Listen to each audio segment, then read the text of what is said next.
আপনি যদি একটা ছোট্ট নিয়ামত পেয়েও শুকর আদায় করেন, আল্লাহ পাক এই শুকরের বদৌলতে আপনাকে আরো বড় নিয়ামত দান করবেন, এত বড় নিয়ামত দান করবেন যে আপনি কল্পনাও করতে পারবেন না।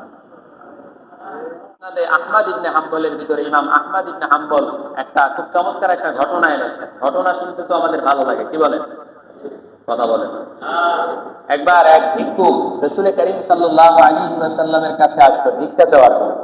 তো এসে ভিক্ষা চাইছে, আল্লাহর হাবিব নবীজি মুহাম্মদ সাল্লাল্লাহু আলাইহি ওয়াসাল্লাম একটা মাত্র খেজুর তাকে ভিক্ষা দান করলেন, সাহায্য করলেন। কয়টা খেজুর? তখন ওই ভিক্ষুকের ভিক্ষা পছন্দ হয় নাই। আমাদের ভিতরে এখনো দেখবেন কোন ভিক্ষুককে 2 টাকা বা 5 টাকা দিলে সে না নিয়ে অন্যদিকে ফিরে চলে যায়, রাগ হয়। কারণ 2 টাকা 5 টাকা তার পছন্দ হয় না, সে শুকর আদায় করে না। এরকম নাশকর ভিক্ষুকও আছে না নাই?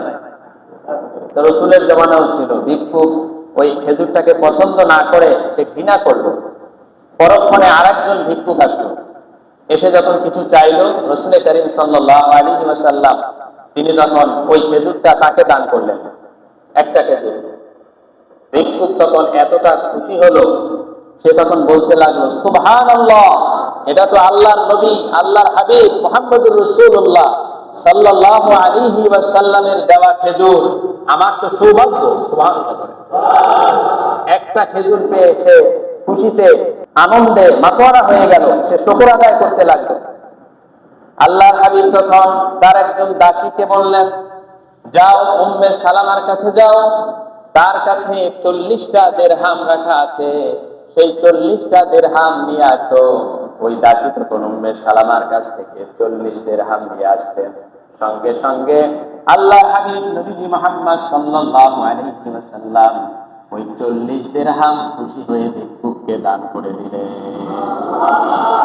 দেখেন, একটা খেজুর পেয়ে সে শুকর আদায় করছে, যার বদৌলতে সঙ্গে সঙ্গে আল্লাহ তাআলা তার হাবিবের মাধ্যমে 40 দিরহাম তাকে হাদিয়া স্বরূপ দান করলেন।